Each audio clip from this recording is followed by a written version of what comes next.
Momento de aprender a encuadrar. Estamos de nuevo ante otra etapa clave para conseguir una buena fotografía: el encuadre.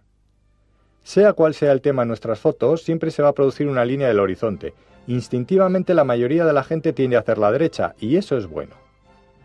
Las fotografías con la línea del horizonte caída crean un fuerte centro de atención sobre esa zona de la imagen que evita contemplar con naturalidad lo más importante de la misma, es decir, nos distraen del motivo principal. En determinadas situaciones, y sobre todo para algunas personas, el trípode es un buen aliado para evitarlo.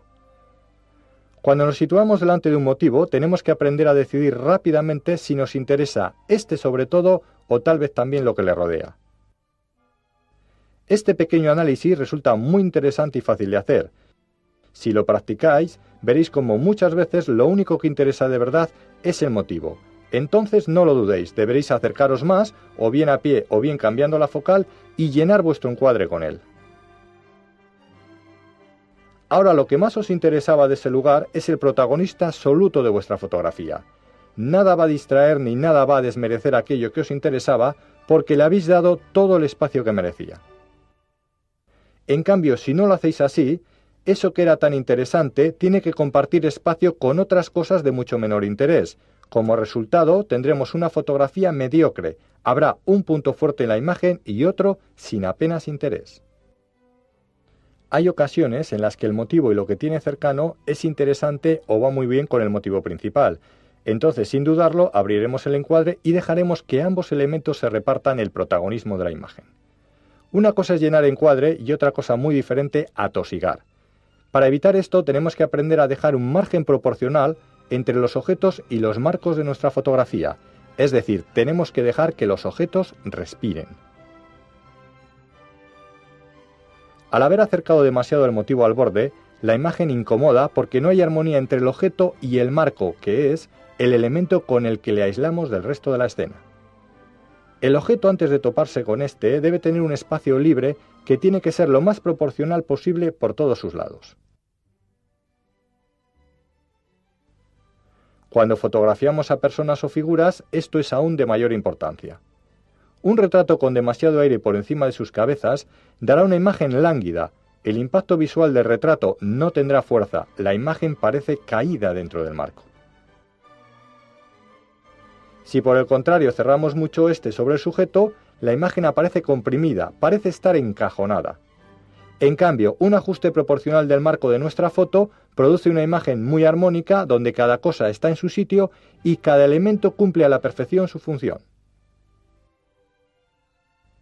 A la hora de realizar una fotografía tenemos tres tipos diferentes de encuadre: el encuadre horizontal, el encuadre vertical y el encuadre inclinado.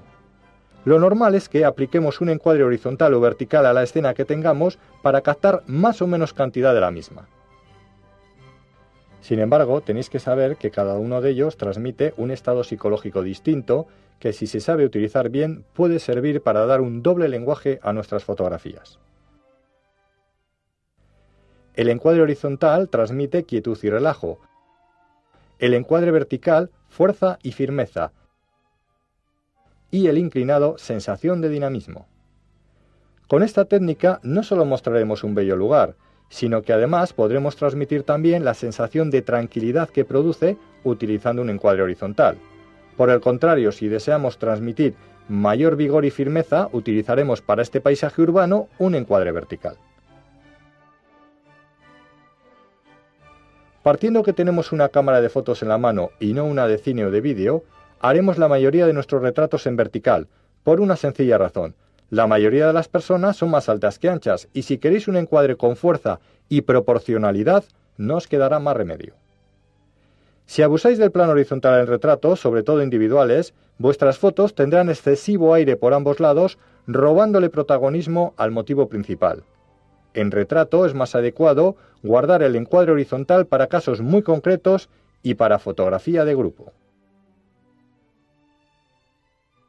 El encuadre inclinado, aunque es el que menos se usa, sin embargo es quizás el que con más fuerza transmite ese doble lenguaje del que hablábamos. En fotografía de conciertos de grupos musicales, reportajes de moda, publicidad y todo aquello en lo que decidamos transmitir más dinamismo a nuestras imágenes, utilizaremos este tipo de encuadre. Para hacerlo deberemos colocar la cámara en forma de rombo sobre el motivo principal. Observa estas dos fotografías. Una tiene encuadre vertical y la otra inclinado. Ambas reproducen el mismo motivo, pero la sensación que transmiten es muy diferente. De todas formas, uno es muy libre de experimentar en sus fotografías y estas normas no tienen por qué tener carácter inamovible. A veces puedes decidir inclinar la línea del horizonte hacia un lado o atosigar a una persona en un retrato, pero no debes olvidar que si quieres encuadres bien realizados con fuerza y muy estéticos, deberás aplicar en la mayoría de las ocasiones cada uno de los consejos que te hemos dado aquí.